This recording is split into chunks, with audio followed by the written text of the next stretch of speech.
presenta wowmx.tv. Buenas tardes. Estamos hoy presentando un nuevo proyecto de opinión que se llama Gabinete en la Sombra. ¿Por qué Gabinete en la Sombra?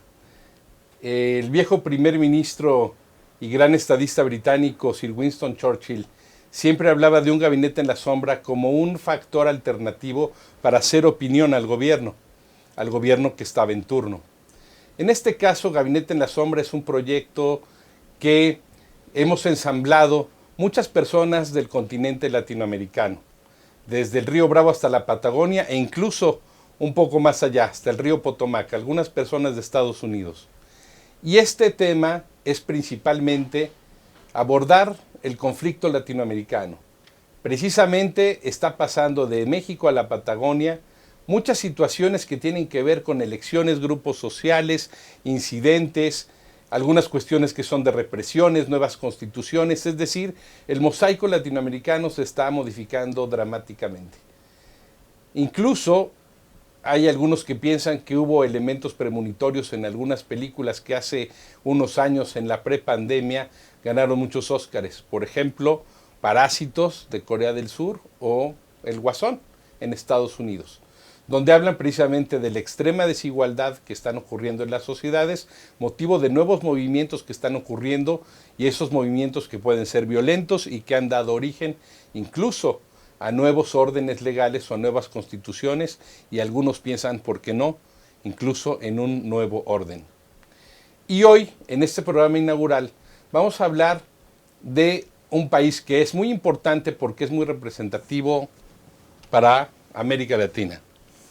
Muy bien, muy bien. Mario, te quería preguntar por qué es importante Chile para el mundo latinoamericano, para México, para nosotros como mexicanos. ¿Por qué Chile es importante? Bueno, Simona, yo creo que tu pregunta es muy pertinente. ¿Por qué Chile? Bueno, porque Chile desde hace muchos años ha tenido un modelo económico que hacía pensar que ya estaba ingresando al primer mundo. Porque desde hace 30, 35 años Chile tenía al 40% de su población en pobreza extrema y hoy parece que el modelo económico triunfó en ciertos ángulos y el Banco Mundial afirma que solamente el 10.03% de la población chilena se encuentra en pobreza extrema. Por eso antes de la pandemia fue muy sorpresivo, ¿te acuerdas lo que pasó en Chile? La represión que comenzó porque aumentaron el precio al transporte, al metro, hubo algún aumento de impuestos, las personas protestaron, el gobierno del actual presidente Piñera fue demasiado represivo, mandó al cuerpo de carabineros, hubo, según lo que vimos aquí, hubo 29 muertos y casi 2.500 heridos. Y eso provocó que hubiera, según lo que dicen documentos como la CEPAL, que hubo una alianza entre las clases medias y las clases populares de Chile para aliarse contra las clases pudientes, las clases de arriba, para crear un nuevo modelo a través de una nueva constitución que parece ser que era una constitución hecha a la medida por el antiguo dictador Augusto Pinochet y que favorecía a las clases pudientes. Entonces venía la gran contradicción, no que Chile estaba entrando al primer mundo y que había aquí una situación donde pues pareciera contradictorio que hubiera estos digamos, levantamientos, estas protestas sociales. Sin embargo, ocurrieron de una manera muy cruenta, el gobierno no supo manejarlas, el ejército se negó a reprimir a la gente y la solución al conflicto fue hacer una nueva constitución. Y por eso pues, tenemos hoy dos invitados muy importantes. Así es. Pues si quieres comentar, Simona, quiénes son el doctor Silic y Andrés Cruz. Pues según sabemos, el doctor va a ser el que va a cambiar la Constitución, ¿verdad? Sé que van a aportar muchas cosas interesantes sobre Chile. El doctor Andrés Cruz. Sí, claro, van a aportar cosas muy importantes, cosas que van a ser un buen cambio para Chile y bueno, yo confío que todo va a estar súper bien y se van a tomar las mejores decisiones en Chile y ustedes nos van a enseñar cuál es la forma para que Chile salga adelante de la mejor forma, ¿no? Bueno, y el doctor Martín Cilic fue ministro de Educación en Chile y además fue gobernador de la región de Biobío, que es como ser gobernador, fue superintendente, que es como el equivalente a ser un gobernador de cualquier estado de México. Exacto. Además, es muy importante hoy, antes de darles la palabra al doctor Cilic y a Andrés Cruz, les comento que ya Simona Bourdieu es ya mexicana, pero es de origen rumano. Y ella nació y estudió, ella es ingeniero y filántropa. Suena muy feo lo de filántropa, pero es la conjugación de por ahora las cuestiones de género. Y ella nació en la Rumanía de Ceausescu. Entonces ella estudió en la Rumanía de Ceausescu y ella conoce perfectamente lo que es vivir en un país no de un socialismo democrático, socialdemócrata, sino pues de un país comunista. Y va a ser muy importante en estas dinámicas porque ahora Chile se dirige a una segunda vuelta entre un candidato de extrema derecha que coincide en muchas cosas con el exdictador Augusto Pinochet, ya fallecido, y otro de extrema izquierda que tiene ciertas simpatías con Nicaragua, con Venezuela e incluso con Cuba. Pero pues diciendo esto, por favor, primero, doctor Cilic, si nos quieres introducir al tema y comentarnos un poco, si eres tan gentil. Bueno, yo creo que estudiar la situación chilena hoy día es algo relativamente difícil y complejo, porque yo creo que muy pocos analistas entienden por qué Chile hace unos meses atrás viró hacia la izquierda. Tenemos que decir que de todos los gobernadores regionales que tenemos en Chile, solo uno fue elegido de los partidos de derecha, y el resto de todos los gobernadores de Chile fueron elegidos de partidos de centro izquierda. Y en esta última elección gana en primer lugar, ¿cierto?, un candidato de centro derecha, de derecha, y el candidato de centro derecha aparece cuarto. Y la candidata, que era mi candidata, ¿cierto?, de centro izquierda, aparece cuarta en la elección.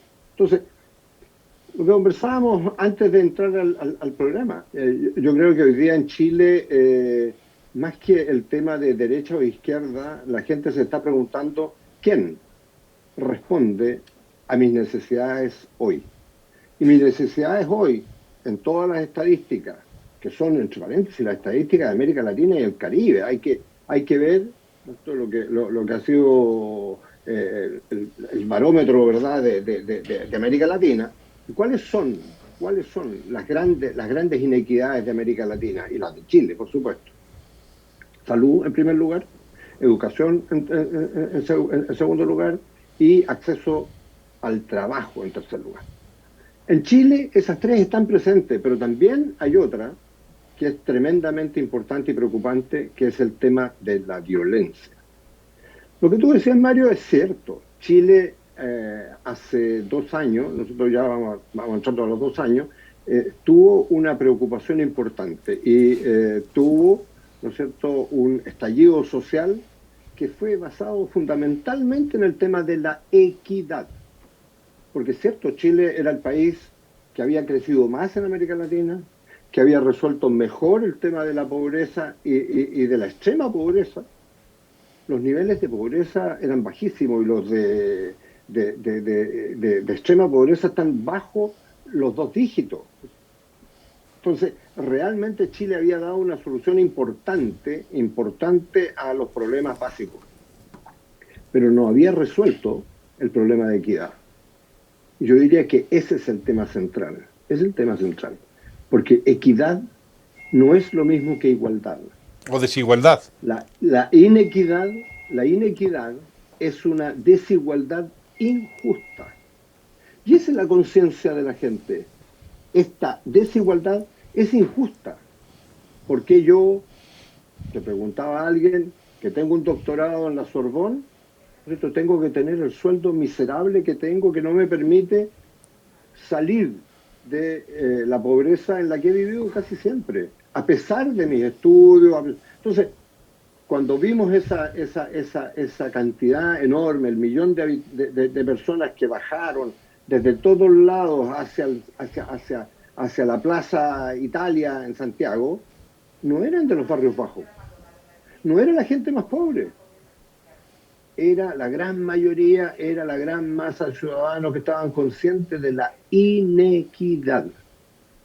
Y lo que se produjo como violencia fue de grupos anárquicos, y de grupos no solamente anarquistas, sino también de narcotráfico, ¿ok? Que se juntaron y produjeron el estallido duro, digamos. ¿Eh?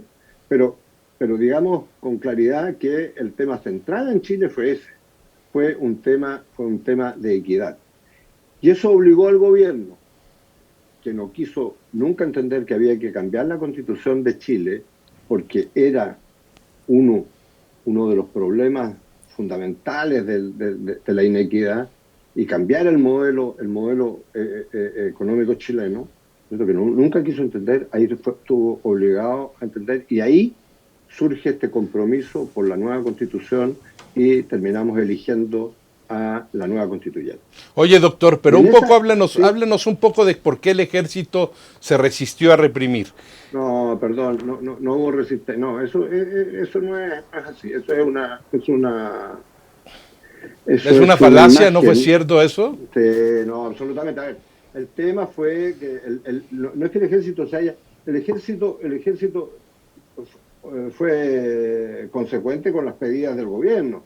Ellos fueron a cuidar los lugares que el gobierno les pidió. Y lo que hicieron fue comportarse como tiene que comportarse el ejército en esas situaciones frente a la sociedad civil. No es que el ejército haya dicho, mire, yo estoy en contra del gobierno, yo no voy a reprimir porque ustedes me están pidiendo que reprima. No. Pero sí eso mostró con mucha claridad que el ejército tomó una resolución que en algún momento pudo haber sido compleja, tremendamente compleja. Si tú revisas las imágenes, había imágenes en que civiles, y especialmente jóvenes, ¿no es cierto?, golpeaban a los militares, y los militares estaban con fusiles de guerra. Y sin embargo, no reaccionaron violentamente. Entonces, A las provocaciones, tú dices, doctor. No, obvio. Entonces, hubo evidentemente desacierto en la represión policial, sí, claro. Todo el mundo del cuerpo de carabineros. Ahí sí, carabineros, ¿no es cierto?, que reprimieron, porque también hay que decir que nunca había habido un movimiento social de la envergadura que hubo en ese momento.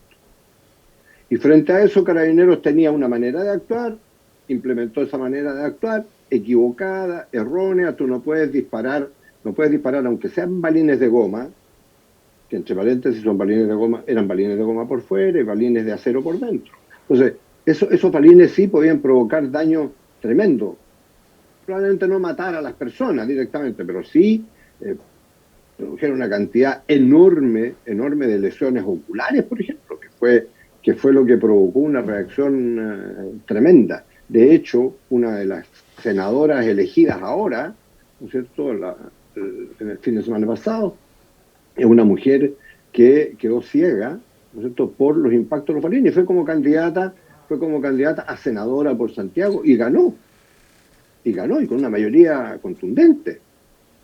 ¿Por qué? Por la reacción de la gente. Entonces, mira, yo creo que el tema que nos vamos a enfrentar en la próxima elección va a ser un tema entre quién le da más tranquilidad a los chilenos, quién le resuelve mejor el problema a los chilenos, etcétera. Por eso que si tú miras estos días las declaraciones de Gabriel Boric, el candidato de la extrema izquierda, ¿no es cierto?, no son tan lapidarias como eran hace algunos días. Y tampoco las de Casi, ¿no? Las de Cas tampoco. Obviamente, los dos extremos, ¿no es cierto?, han bajado los decibeles de su confrontación, ¿no es cierto?, y se han acercado más a lo que la gente demanda. Ahora, fíjate, en defensa de Boric, Boric nunca tuvo por Venezuela, ni por Cuba, él lo dijo con mucha claridad, y en eso se enfrentó con el Partido Comunista, que sí, el Partido Comunista chileno es un partido tremendamente ortodoxo, yo diría que es el Partido Comunista más comunista y más prosoviético de la época. Ya hace 40, Sí. previo a Gorbachev, Simona, ¿no? Esto sí, sí, sí. Que ha existido en Chile. Mira, Simona, nosotros decíamos en Chile que cuando llovía en Moscú se abrían los paraguas en Santiago. Porque Pues, el muy Partido bien. Comunista chileno hacía lo que le... La primavera de Praga fue condenada por el Partido Comunista chileno. Fue condenada por el Partido Comunista chileno. Y ponían a Ceausescu, ¿no es cierto?, como el gran demócrata de Europa. Sí, claro. Claro. Y lo vendieron siempre como el gran demócrata de Europa. Yo en ese tiempo era dirigente estudiantil en la universidad y yo decía, pero si Ceausescu, ¿no es cierto?, es un dictador y es un criminal como cualquiera de los otros del otro lado. Entonces, a ver, yo sostengo y creo que Andrés va a compartir lo que voy a decir. Yo creo que las dictaduras de derecha o las dictaduras de izquierda son exactamente iguales. Lo que cambia son las marcas de las armas. Claro. Y nada más. ¿Y qué opinas de lo Y que nada dice más. del Partido Comunista Y yo un chileno? poquito quería ver acá, ¿cuál es el compromiso del candidato de izquierda o cuál es la promesa que en algún momento no se vaya para una izquierda comunista y que cumpla con la promesa? ¿O cuál de los candidatos es el que realmente va a cumplir su compromiso? Porque tengo entendido que para el mundo, para Chile, funciona que sea o izquierda central o derecha central, pero que ellos se pongan de acuerdo y que sea lo mejor para un país, que no se vaya de un lado y del otro. Entonces, los candidatos donde hay antecedentes de un socialismo muy comunista o muy ortodoxo, como lo dijo, pues, ¿qué va a hacer el candidato? ¿No se va a ir por el lado extremo, de otro lado Bueno, comunista? ese es el temor de mucha gente de centro en apoyar a Gabriel Boric. Ese es el temor de mucha gente. Y también el temor de mucha gente de centro a apoyar a un candidato de extrema derecha, ¿no es cierto?, es que los triunfos que ha tenido la gente común, ¿no es cierto?, el tema de la igualdad de las mujeres, el derecho a las mujeres, el tema de lo obtenido por los trabajadores, etcétera, no retroceda. Ambos van a tener que enfrentarse a sus propios demonios, ¿eh? Y enfrentarse también a los miedos que tiene la población para votar por uno o por el otro. Eso es tremendo, yo diría que es tremendo en la situación chilena actual. Oye, Esta polarización brutal que ha habido. pero doctor, ahorita quisiera que Andrés, antes de que entraras al tema de la Constitución chilena, quisiera que un poco también arrancaras los antecedentes de lo que pasó previo a la pandemia, el destrozo del metro de Santiago. Yo sé que tú eres de Concepción y que hubo, la Plaza de Italia es muy representativa de lo que pasó en Santiago, que hubo otras manifestaciones en algunas otras ciudades de Chile, no solamente en la capital, pero que sí nos menciones un poco esto que platicábamos de estas películas y estas similitudes tremendas que hubo y precisamente lo que ocurrió en el metro. Andrés, por favor, tú que eres constituyente académico de la Universidad de Concepción, por favor. Bueno, muchas gracias primero por la invitación. Un gusto estar con ustedes, con Gabinete en la Sombra, esta vez en un canal de televisión. La verdad es que yo creo que las causas, y aquí comparto con lo que dijo Martín en torno a lo que se produjo el 19 de octubre, está vinculado primero a la segregación, porque cuando hiciste la introducción manifestaste que Chile tenía niveles de desarrollo que al parecer eran envidiables dentro de Latinoamérica. Pero la verdad es que esos niveles de desarrollo pueden ser extrapolados o pueden ser vividos por un sector de la población. En Chile hay uno, dos o tres Chiles. Uno que tiene niveles de desarrollo muy parecidos a Europa y otro que está a niveles prácticamente similares a los de África, y que es una gran mayoría. Y además, efectivamente, como dijo Martín, hay grandes bolsones de clase media, pero clase media muy precarizada. ¿Por qué precarizada? Porque están en una situación de endeudamiento muy profundo.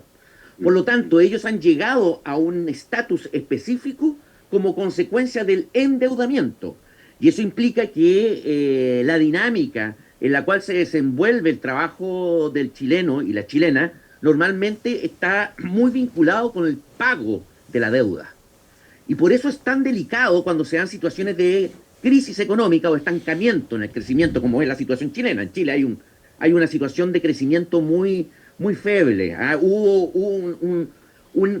Se detuvo el crecimiento a nivel nacional, lo que implicó que los niveles de endeudamiento en la cual la ciudadanía estaba acostumbrado decrecieron, en el sentido de que una mayor cantidad de los sueldos que no tuvieron un reajuste conforme a la inflación está destinado justamente al pago de estos servicios. Y frente a una dinámica en la que constantemente hay aumento de distintos precios por muchos servicios, obviamente que llegó un momento específico en el cual la ciudadanía se agotó. Y esto unido con un gobierno extremadamente indolente, con un gobierno que está representado por la centro-derecha y sectores de derecha más dura, en la que el lenguaje utilizado por parte de los personeros o ministros, en el que tienen que levantarse más temprano para que aprovechen los valores más bajos del metro, u otros en los que la desconexión de la realidad como consecuencia de esta segregación era notable, como por ejemplo un ministro de la vivienda que decía que los valores para los efectos de la adquisición de la segunda vivienda, como la mayoría de la ciudadanía en nuestro país, cuando eso es falso. La mayoría de las personas viven endeudadas con hipotecas en una vivienda o del arriendo. Comenzaron a proliferar algo que no se veía hace mucho tiempo en nuestro país, que son las tomas. ¿Qué son las tomas, Andrés? Las tomas de terreno para los efectos de instalar viviendas precarias respecto a aquellas personas que no tienen medios. Apoderarse, tú dices. Eso también hace mucho tiempo que no se veía y comenzó a darse en las zonas urbanas más grandes. Y esto unido también, porque esto también es una realidad, a un acrecentamiento de la migración, sobre todo de ciudadanos venezolanos, peruanos, que comenzaron a asentarse en el norte en estas viviendas precarias y también comenzaron a proliferar en las riberas del río Mapocho en Santiago y en otros lugares. Comenzaron a asentarse con carpas o viviendas precarias. Y esto obviamente comenzó a generar un desgaste que llevó a la ciudadanía a manifestarse sin bandera, las únicas banderas que habían, porque yo creo que hay un fuerte indigenismo también dentro de nuestro país, con banderas mapuche, sin banderas de partidos políticos, en una movilización de carácter nacional. O sea, la Plaza Italia es simbólica porque está en Santiago y todos los medios de comunicación cubrieron lo que ocurrió en Santiago. Nosotros vivimos en un país extremadamente centralizado. Todos creen que lo que ocurre en Santiago se refleja en el resto del país. Eso no es así. De hecho, entre paréntesis, José Antonio Kast, el candidato de la extrema derecha, ganó en 10 regiones y no ganó Santiago. Por lo tanto, eso refleja también la realidad del contexto en el cual se está desenvolviendo el proceso que estamos viviendo. Bueno, pero dicen que la historia no se repite, pero rima y rima muy bien. Por lo tanto, a mí no me sorprende tanto, o sea, sí a uno le extraña, pero si uno busca antecedentes históricos de un proceso como el nuestro, podríamos echar mano a mayo del 68 en Francia, de una revuelta gigantesca que terminó con la elección de Charles de Gaulle, que no es precisamente un progresista, sino que indudablemente también una figura más vinculada con la derecha francesa. Pero fue muy pragmático, se echó encima a la derecha francesa, a los neobonapartistas y a la OAS, lo quisieron votar por darle la independencia a Argelia. Y él había dicho que no iba a suceder. Pero terminó siendo presidente. Se tuvo que pragmatizar, irse al centro también. Y es algo que yo creo que está ocurriendo con José Antonio Kast ahora, el fenómeno Kast, que terminó fagocitando a la derecha tradicional. Actualmente tenemos una crisis. ¿Fagocitando qué es? ¿Comiendo? ¿Para qué? Comiéndose, en mexicano, Andrés, por favor.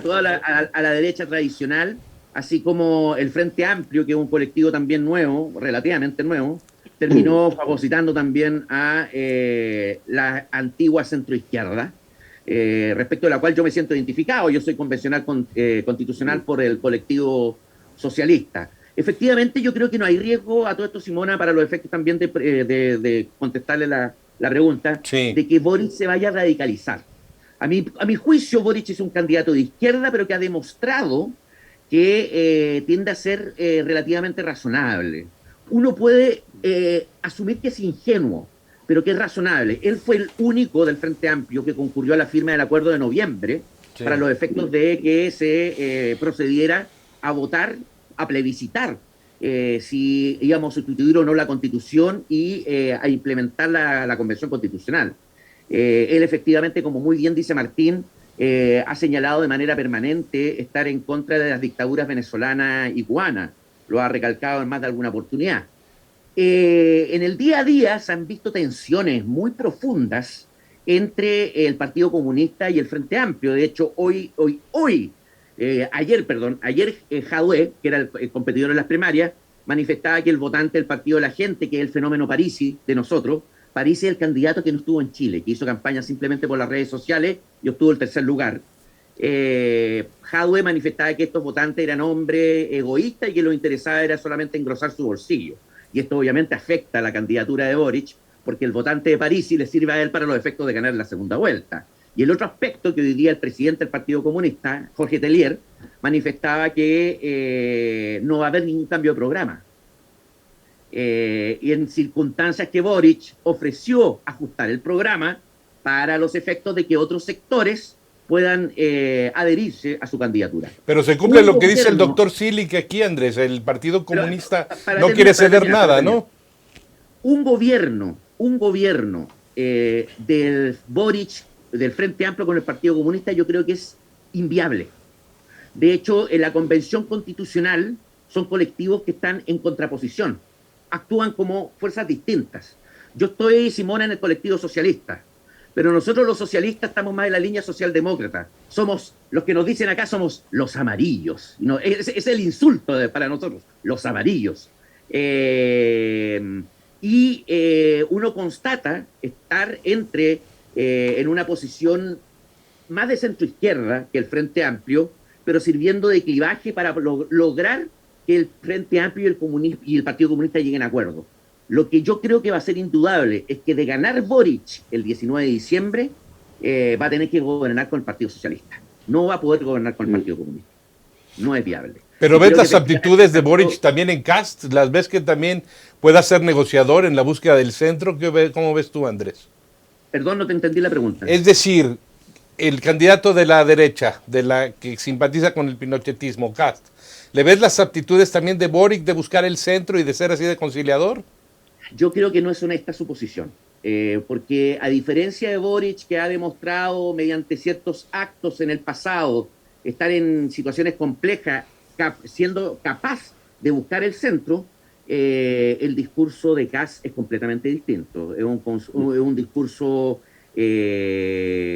arcaico desde la perspectiva valórica, muy, muy dado a mantener satisfecho a su electorado evangélico, pero evangélico ortodoxo también, desde la perspectiva de la posición que tiene que ocupar la mujer. Muchos de los planteamientos de los individuos que la apoyan. Hay un individuo que se llama Johannes Kaiser, que renunció al Partido Republicano hace un par de días atrás porque se comenzó a rescatar sus posiciones respecto a la mujer y el rol que tenía que ocupar la mujer. Se le criticó mucho porque él habría señalado que no se justificaba que le hayan concedido el voto a la mujer. Y ya con esas cosas ya no se puede jugar. Claro. Nunca debería haberse podido pues jugar. evidentemente, ¿no? Yo creo que mantener un cierto grado de seriedad en materia política. Son ganas de darse un balazo en el pie y escupir al cielo al mismo tiempo, ¿no? Hay que cuidar mucho los aliados. Más aún estamos hablando de un candidato como Kast, que en la última semana de campaña relativizó la violación a los derechos humanos que hubo en nuestro país, manifestando que no hubo perseguidos políticos, lo que es una burla. Mira, por lo tanto, no quiero parecer poco objetivo. No, claro que no. Oye, Andrés, mira, vamos ahorita, vamos a encaminarnos una pausa, pero antes quiero que en el regreso el doctor Silic nos cuente un poco de esas anécdotas donde el Partido Comunista Salvador Allende no lo dejó ser mucho más moderado y todo desembocó en aquel cruento golpe de Estado. Un poco que nos hable de eso y problematizamos de eso también, Andrés, y que Simona nos cuente su experiencia en la Rumania de Nicolae Ceausescu. La Rumania que, por cierto, dio, entre otras cosas, a Nadia Comaneci, que ganó el 10 perfecto en aquellas Olimpiadas. Nos vamos a corte. Una Gracias. Maravilla. Gracias. Una maravilla. wowmx.tv. wowmx.tv. Wow!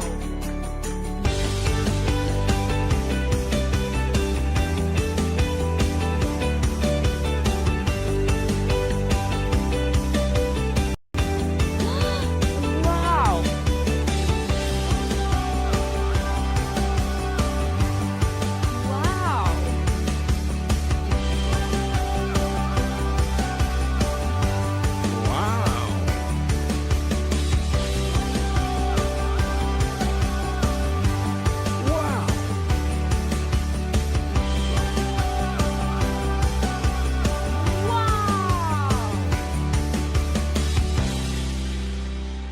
Wow! Wow!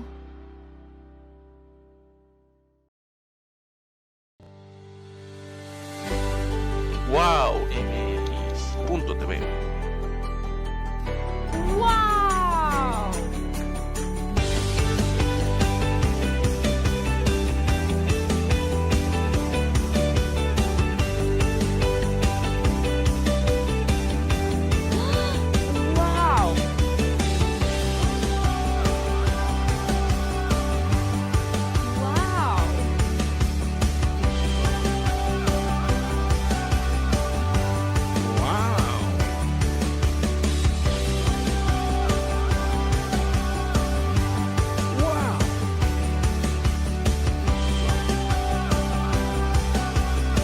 Wow!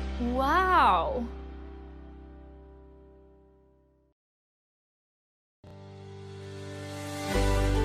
wowmx.tv. Wow! Wow! Wow!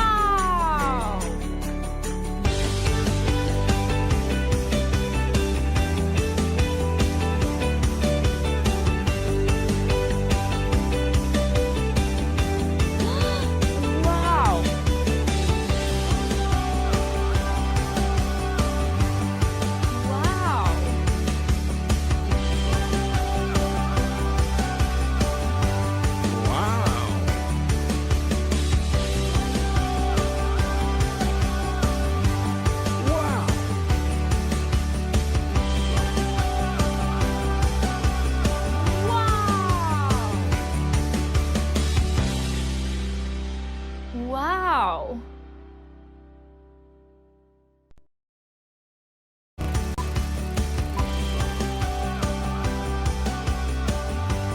wowmx. Bueno, pues volvemos aquí a Gabinete en la Sombra y como comentamos antes del corte, vamos a platicar de algunos puntos que son muy importantes para comprender el contexto de lo que pasa ahora en Chile con algunos antecedentes.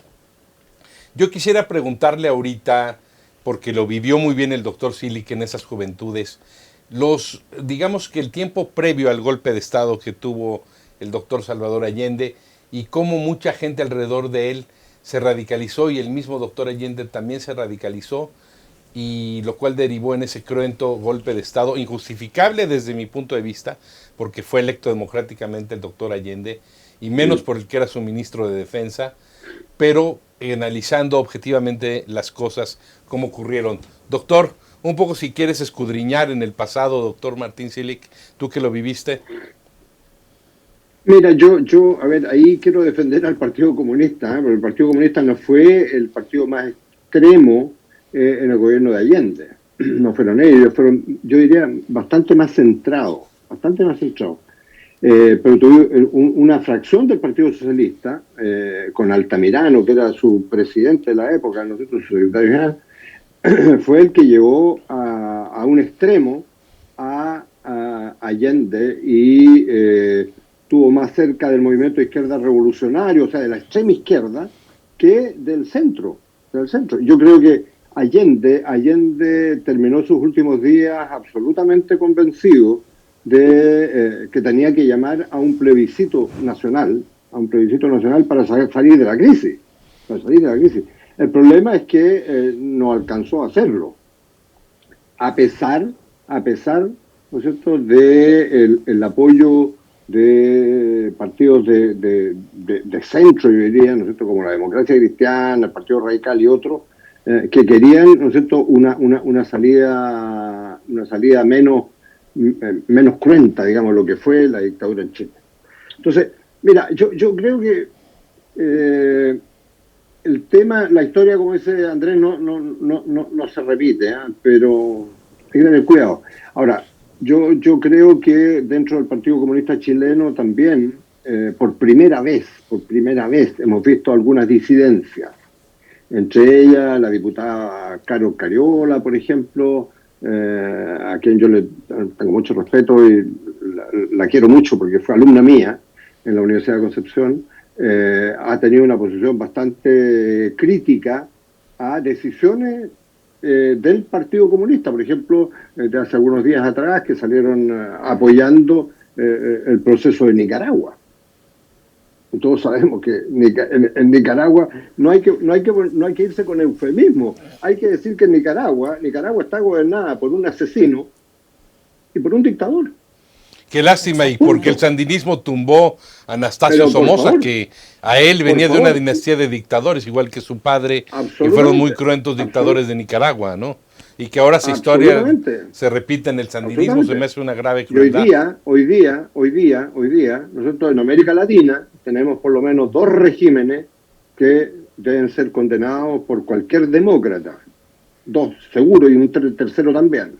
Nicaragua, Venezuela, Cuba, ¿verdad? Si eso está claro, está claro. Entonces, que el Partido Comunista Chileno o una fracción del Partido Comunista Chileno diga que apoya lo que pasó en Nicaragua, donde el candidato gana porque tenía preso a 5 de sus opositores, los tenía en la cárcel, o sea, ¿cómo iban a ganar? Y eso finalmente, ¿verdad? Eso finalmente hizo que una fracción del Partido Comunista, un grupo de gente del Partido Comunista, hicieran una declaración, ¿cierto?, diciendo que no estaban de acuerdo con eso. Ahora, van a tener que dar más muestras de compromiso con la democracia para que la gente crea en ello. No basta con decir que fueron unos los que dijeron y que ellos piensan distinto. Y ese es el drama. Y a Kast le ha pasado algo parecido. Lo que dice Andrés es absolutamente cierto. Yo tengo muchos amigos, amigas, que votaron por el candidato de derecha, por Sichel, ¿verdad? Y que estos días me han dicho, yo no voto por Kast.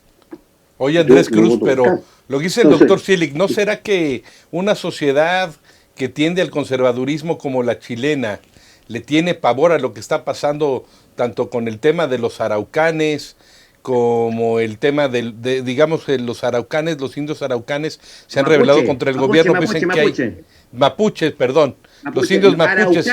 Araucanos o mapuches. Araucanos o mapuches se han rebelado contra el gobierno, pero dicen que detrás de ellos está no, la delincuencia no, organizada. no. Y luego hay un tema no, importante, que a la gente de Chile no le está gustando el desorden. Explica, Andrés, explica. Espera, Andrés, pero también hay un tema importante, que a los chilenos no les gusta el desorden, Simona. Los chilenos no les gustan estas cuestiones, por eso ha perdido cierta legitimidad ese movimiento que impulsó la nueva Constitución, porque la gente ya le está temiendo a que vaya a haber ese desorden, esas tiendas cerradas, que vaya a haber escasez de alimentos, que a veces una situación así. Andrés, métete a ese tema y luego, por favor, que Simona nos va a explicar esa Rumanía de Ceausescu, porque ella lo vivió de viva voz. Por favor. Perfecto. Bueno, qué bueno que me lo preguntes porque tal vez lo omití en el comentario anterior. Como ustedes se pudieron percatar, somos súper buenos para hablar, nosotros dos. Hablamos. Uno de los aspectos que es sumamente importante y que no fue abordado correctamente por la centroizquierda ni la izquierda, es como si hubiese una situación traumática al efecto, es la violencia. No nos hemos hecho cargo de manera adecuada del orden y la seguridad. Efectivamente, cuando se dio el contexto del estallido social hubo una confusión entre la protesta social, yo salí a marchar varias veces, y lo que es la delincuencia. Y en el contexto del estallido social efectivamente se dieron actos delincuenciales, saqueos, incendios, robos, por nombrar solamente algunos. Y también hubo actos de protesta que se asociaron con la utilización de elementos como los artefactos, como las bombas Molotov. Y eso no gustó, eso obviamente que causó un rechazo, y eso fue enfriando la protesta social, y de manera permanente, un día a la semana, por ejemplo, que son los viernes en Santiago, se comenzaron a repetir estos hechos que obviamente desgastaron el movimiento, impidieron, o en el fondo también lo que ocurrió fue que disuadieron a la ciudadanía para seguir manifestándose, y hoy en día obviamente lo que es el estallido está en una situación ya de agotamiento. La ciudadanía cree que se va a canalizar todo esto en un no tan legitimado, ya se ha visto fuertemente golpeada la Convención Constitucional por distintos factores que podríamos después enumerar, pero eso dice relación con la segunda perspectiva. Y lo segundo, que no se ha hecho cargo la centroizquierda y la izquierda, está vinculado con los actos de violencia que se han suscitado en la provincia de Arauco y en la región de la Araucanía, donde hay grupos que reivindican ciertas causas levantando la bandera mapuche. Pero hay que tener en claro que actualmente hay 4 grupos paramilitares, porque esos son, pese a que se manifieste de otra manera, son grupos paramilitares que se desenvuelven en esa zona. No es el nivel que ustedes han padecido o han tenido que vivir en Chiapas, no tiene ese nivel. Está en ciernes, son grupos organizados que tienen control, eso sí, territorial, y que se han enfrentado efectivamente a las fuerzas de orden y seguridad, ocasionando una cantidad que a mi juicio ya es significativa de personas muertas, y también destruyendo infraestructura y medios que corresponden a pequeños, medianos y grandes empresarios, maquinaria, camiones de distinta índole. Y respecto de eso, no ha habido una actitud firme o un programa claro en relación con esta violencia. Es la que se denomina violencia rural por algunos, por otros terrorismo. Hay quienes manifiestan que se justifica, atendido que es la única manera que tiene el pueblo mapuche para visibilizarse, o un sector del pueblo mapuche. Les puedo comentar, yo el día de ayer estuve en comunidades de Arauco, de Quidico y Tirúa, y los más jóvenes tenían una actitud bastante belicosa, pero un lonco se me acercó a conversar y ellos están ellos quieren paz, quieren estar tranquilos, y quieren que obviamente se les respeten sus derechos y no ser confinados en reserva, lo que a mí me parece absolutamente legítimo. Que se como todos los pueblos originarios de América Latina, reivindicaciones legítimas. Que se reconozca un Estado plurinacional, a mí me parece absolutamente legítimo. Claro. El punto es el medio utilizado para los efectos de encaminarse hacia ese objetivo, que respecto del cual la izquierda y la centroizquierda no han sido claros. Y eso redundó en que, fíjense ustedes, el candidato Kast en la derecha obtuvo en esa zona, en la zona de Tirúa, un 41% de los sufragios. Y Boric quedó en tercer lugar. En Lumaco obtuvo un 71% Kast, que también es un sector en el que hay conflicto. Y Kast, que es un candidato de derecha, promete el uso de la fuerza, lo que es peor. Entonces, esa de todas dinámica, las etnias, los chilenos parece que quieren orden, ¿no? Claro. Obvio. Y es una de todos los originarios, sean europeas o de Sí. pueblos originarios. Bueno, es una irresponsabilidad, una ingenuidad y un infantilismo de la izquierda, de la que yo formo parte, Sí. el no hacerse cargo de esos temas. Oye, Así un es. poco en esta parte vamos a involucrar un poco a Simona, que nos hable, porque hablamos de extrema derecha, extrema izquierda, luego son coordenadas, algunos dicen que se desdijeron, quien dijo que las ideologías murieron, ¿no? Fukuyama, y pues nada más reivindicado que las ideologías Bien. ahora. Es en sí mismo decir que no hay ideologías, es una ideología. Pero hablamos mucho de la extrema izquierda y de los que aspiran a ese comunismo latinoamericano, y siempre la referencia es Cuba y Venezuela, pero porque Simona, que nació en la Rumanía de Nicolae Ceausescu, tras la cortina de hierro, que nos hable un poco de su experiencia. Ella creció, vivió toda su niñez, juventud ahí, por favor. Bueno, sigue siendo muy joven, pero su juventud primaria. Mira, yo lo que sí, obviamente no estoy de acuerdo con una izquierda comunista, porque es un sistema horrible donde hay muchas carencias, mucho mucha falta de expresión, hay un montón de miseria, pero sabemos que esto fue hace 40 años y podemos confiar que pueda haber un centro izquierda que puede ser maravilloso. Sabemos que como en norte de Europa existe un socialismo que ha funcionado y es bueno, porque no puede funcionar en Latinoamérica, y que un país como Chile, que tiene una buena estructura, lo pueda empezar y enseñar al mundo latinoamericano que sí se puede con un centro izquierda. Yo personalmente le tengo más miedo, o la gente por lo general más al izquierda, ¿no? A una izquierda ortodoxo o extremo. Pero sabemos que también el derecha extremo es pésimo, también tiene miseria, tiene muchísimas cosas. Entonces, como hemos tenido más ejemplos de izquierdas malos, que yo lo viví, es una izquierda ortodoxa es muy malo, pero ¿por qué no confiar que pueda haber un centro izquierda que pueda ser maravilloso, ¿no? Porque yo, sinceramente, aunque lo he vivido más a la izquierda, creo que sí funciona más un centro izquierda, personalmente, ¿o no? Bueno, yo creo que Simón aquí nos dice algo muy importante porque, bueno, ella habló de esas carencias. Indiscutiblemente, bueno, pues si hiciéramos un corte de caja, saldría perdiendo ese comunismo ortodoxo, pero recordemos que el mundo de la posguerra se tenía que mover por ese orden mundial que había en esa situación donde la Unión Soviética fue uno de los triunfadores de la Segunda Guerra Mundial. Sin embargo, creo que también hay mucha gente que hoy, y es legítimo, coincide con un sistema así, y claro, lo que se me daría una contradicción es que se planteara instaurar algo así bajo un régimen democrático, llegar en un sistema democrático a instaurar el comunismo.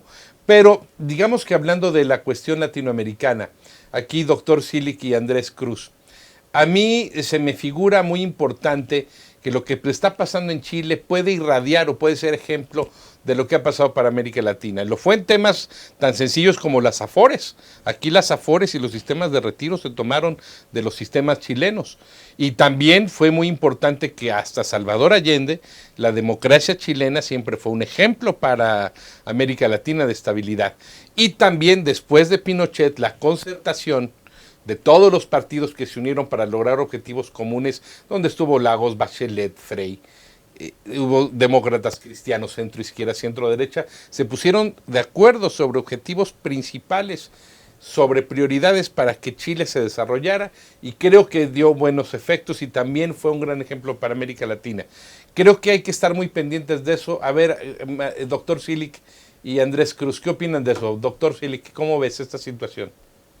Absolutamente, yo creo que hoy día la gente lo que nos está pidiendo a todos es que nos pongamos de acuerdo para resolver los problemas que tenemos en Chile. A mí me tocó ir a México durante 6-7 años a participar en un grupo que estuvo estudiando la reforma de educación en México. Y en una oportunidad coincidió la visita, la invitación del gobierno mexicano a mí como exministro de Educación y a Mariana Elwin como exministro de Educación. Y éramos los dos demócratas cristianos. Y yo mostré mis diapositivas y puse una foto de un bebé que iba en un flotador, esos patitos normales, esos redondelas con un patito, ¿no? Y iba camino hacia las cataratas del Niágara. Y el niño se veía contento. Así yo dije, mire, y puse al lado izquierdo, puse una gráfica que mostraba que Chile era el país más privatizado del mundo en educación superior, educación media, educación primaria, básica, ¿no es cierto? Era el país más privatizado del planeta. Yo hice el comentario de eso y mostré la otra foto y dije, mire, el problema es que nuestros políticos, y muchos de nuestros políticos, tienen una mirada tubular. Es decir, miran por un orificio hacia la figura. Y aquí están mirando tubularmente lo que pasa con el niñito en el patito. Pero no se dan cuenta de la catarata del Niágara que está a 3-4 metros más allá. Y eso fue lo que pasó en Chile. Nunca quisimos mirar que teníamos 1 millón y tanto de jóvenes que estaban en la universidad, donde el 70% de ellos era primera vez en su familia que entraba un joven a la universidad, pero que pagaban lo que se llamaba el CAE, crédito con aval del Estado. Y quedaron endeudados, pero hasta además no poder. Cada joven que entró con el CAE quedó endeudado. Y eso es lo que dice Andrés. Provocó el desaliento final y provocó que la gente saliera a la calle y dijera ¿por qué? Bueno, en qué? Estados Unidos ha pasado eso, educación. doctor, también. Muchos estudiantes de ¿Por qué universidad están endeudados con créditos que van a Pero, por pagar toda su supuesto, vida. Pero, un momento, pero el tema, de nuevo, el tema es por qué los países nórdicos tienen el grado de desarrollo que tienen. Porque el Espíritu Santo, no, simplemente porque generaron un sistema equitativo. Todos pagan más impuestos y todos tienen acceso a la educación. Y todos pagan cumplen más en pagar los y impuestos. Todos tienen acceso a la salud, una salud digna, gratuita, educación digna, de calidad y gratuita. Y nosotros en Chile no. Si tú miras los resultados, de la prueba PISA, ¿no es cierto? Un 4 o 5% de los jóvenes en las 4 Chinas que entran a PISA, ¿no es cierto?, a la prueba PISA, están en el nivel 1 o 2. O sea, los que no saben lo que leen. En Chile, más del 50%. ¿Y para qué vamos a decir en el resto de los países latinoamericanos? Porque Chile con Uruguay son los mejores en los resultados de la prueba PISA. Entonces, esos son los temas centrales. Ahí tenemos que ir. Por eso yo vuelvo a insistir. Yo creo que hoy día las categorías de derecha e izquierda no corren. Corre lo que nos decía recién. Corre cómo resuelvo yo los problemas. Y esos problemas no los tenemos solucionados. Entonces, hoy día la gran disputa es esa. Por eso que hoy día, hoy, Boric pone como su vocera oficial de su campaña a la presidenta del Colegio Médico. Porque le va a decir a Chile lo que hay que hacer desde el punto de vista de la salud. De lo que no hemos estado, como decimos en Chile, haciendo los lesos, mirando para el lado. Y eso es lo que importa. Eso es lo que importa. Y también lo que dice Andrés, ¿no es cierto? El tema de la Araucanía, el tema no es el pueblo mapuche el que está en armas. Son grupos extremistas. Lo están usando de parapeto. Se montaron en el cuento, obvio, y financiados no solamente nacionalmente, sino financiados también internacionalmente. Entonces, amigos míos que fueron del Frente Patriótico, es decir, no eran niños de pecho, eran jóvenes que lucharon con armas contra la dictadura de Pinochet. Hoy día ¿Los del MIR tú dices? Sí, claro. No, los del Frente Patriótico. Los del del Frente MIR, Patriótico. algunos, la gran mayoría de la gente del MIR no estuvieron en la calle. No. Grupos armados que estuvieron contra el dictador Augusto Pinochet. Sí. Oye, Andrés Pero Cruz, de corbata. aquí un poco hablando, ahorita nos dio pauta el doctor Silic de esto, y a ti que te gustan mucho las teorías de la conspiración también. Vamos a problematizar un poco. Me llamó la atención que en el documento de la CEPAL sobre el tema de Chile, habló, y me sorprendió que fuera el documento de la CEPAL, habló que había una alianza de las clases en el movimiento de Plaza de Italia, por darle una referencia a lo que pasó antes de la pandemia, que hubo una alianza de las clases populares con las clases medias. No dicen clases populares, estoy haciendo un eufemismo porque usaron las clases bajas o clases de abajo. A mí no me gusta referirme así porque suena peyorativo. Pero hizo referencia que hubo una alianza contra las clases altas y pudientes que habían diseñado un país a modo para que siempre quedaran los de arriba gobernando. Hay teoría de la conspiración en esto, pero la CEPAL es muy seria en cuanto a este punto. ¿Qué dices tú? Yo creo que no, eso implica que hubo organización. Yo creo que esto fue una revuelta espontánea. No hay una alianza planificada, ni algo que pueda generar cohesión. Tanto es así que ahora se ve el reflejo de la circunstancia en una elección como la que estamos viviendo. Porque no estamos limitando únicamente a la elección presidencial, pero si hubiésemos entrado con más tiempo a la elección parlamentaria, se podría constatar primero que la derecha obtuvo la mitad de la representación en el Senado y en la Cámara de Diputados hay irrupción de 2 partidos nuevos. Bueno, 3 en realidad, pero uno que es inexistente. Uno, el Partido Republicano, que obtuvo el Republicano, que es el partido de José Antonio Kast. que es de extrema derecha y ganó nada más ni nada menos que 15 representantes.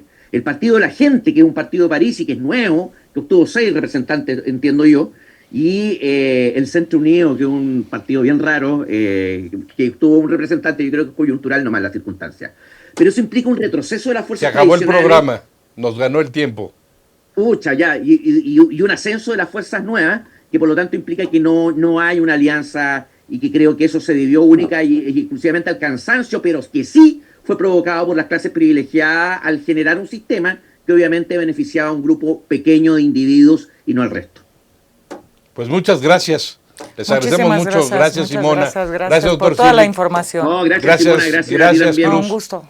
Gracias por todo y el Muchas tema gracias. chileno va a seguir Muchas para gracias dando. por la invitación. Nos vemos luego. Cuando quieran, cuando quieran. Gracias. Doctor Gracias. Silik, te haya quedas con presencial, nosotros. sí, ojalá me inviten a México. Claro Chao, que nos sí, vemos. Andrés. Si no te vas al paredón, claro. Ah, claro, pues tengo que salir arrancando alguna parte. Ya, muy bien. Doctor Gracias, Silik, te Andrés. quedas con nosotros. Gracias. Sí, Ya. gracias. Bye.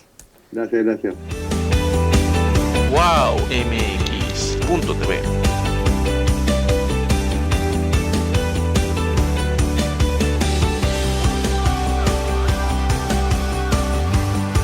Wow.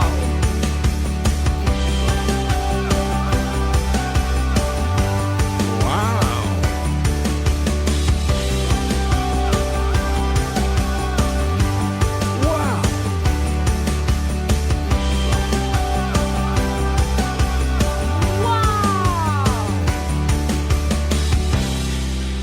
Wow MX.tv.